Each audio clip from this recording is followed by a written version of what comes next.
দর্শক, রাজধানীর CNG filling স্টেশনের চিত্র জানাতে সরাসরি যোগ দিচ্ছেন সহকর্মী তাইমুল ইসলাম রায়হান। রায়হান, গ্যাস সরবরাহ বাড়ায় বর্তমানে ফিলিং স্টেশনে কি চিত্র দেখছেন জানাবেন। হুবলি যেমনটা বলছেন, আসলে গ্যাস সরবরাহ বাড়লেও কিন্তু আসলে এই যে রাজধানীর যে সিএনজি পাম্পগুলো রয়েছে সেখানে কিন্তু আসলে এটার কোনো সিটি কোথাও লক্ষ্য করা যাচ্ছে না। আমরা দেখেছি যে সকাল থেকে গাড়ির যে দীর্ঘ সারি সেটা কিন্তু লক্ষ্য করা যাচ্ছে।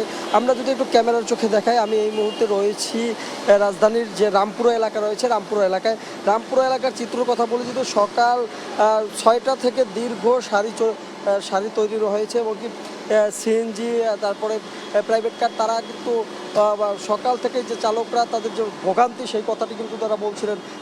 তারা বারবার একটি কথা বলছেন যে দীর্ঘদিনের এই যে চরম ভোগান্তির কারণে তারা বিভিন্ন সমস্যার সম্মুখীন হচ্ছেন। বিশেষ করে সিএনজি চালকরা কিন্তু বলছেন যে তাদের যে এই গ্যাস সরবরাহ পর্যাপ্ত পরিমাণ না থাকায় যারা ভাড়ায় চালিত সিএনজি চালায় তাদের সমস্যার সম্মুখীন হতে হচ্ছে সব থেকে বেশি।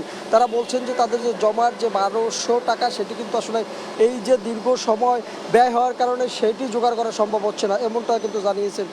এই যে দীর্ঘ সংকটটা যে কবে নাগাদ শুরু হওয়া মিলবে সেই চিন্তায় কিন্তু তারা চিন্তিত। তারা বারবার বলছেন যাতে সরকারের পক্ষ থেকে যাতে এই সমস্যার দ্রুত সমাধান করা হয় সেই কথাটি কিন্তু আসলে সেই দাবিটি তারা বারবার জানিয়েছেন। আমরা জানতে পেরেছি যে মহেশখালীর 2টি ভাসমান এলএনজি টার্মিনাল আবার চালু হয়েছে, এতে কিন্তু গ্যাস সরবরাহ কিছুটা বেড়েছে।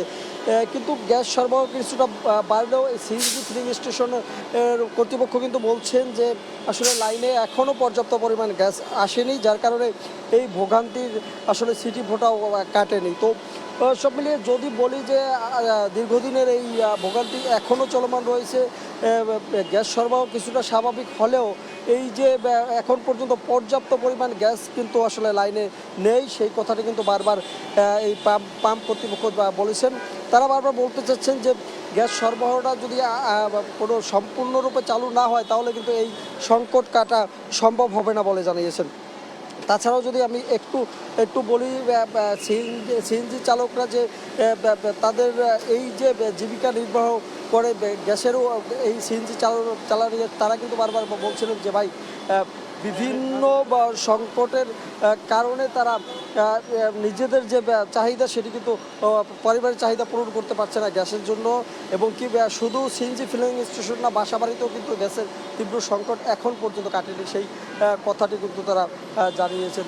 তো যদি এক কথা বলি যে গ্যাসের যে সংকট সেটি কিন্তু আসলে এখন পর্যন্ত কাটেনি। রাজধানীর বিভিন্ন ফিলিং স্টেশনের চিত্র একই, গাড়ির দীর্ঘ সারি এখনও রয়েছে। এই মৌচাক, মালিবাগ, পরিবাগ সহ বিভিন্ন স্থানে আমরা গেছি যেখানে সকল ফিলিং স্টেশনের চিত্র একই বলা চলে। তো বুবলি, এই ছিল আমার কাছে সর্বশেষ।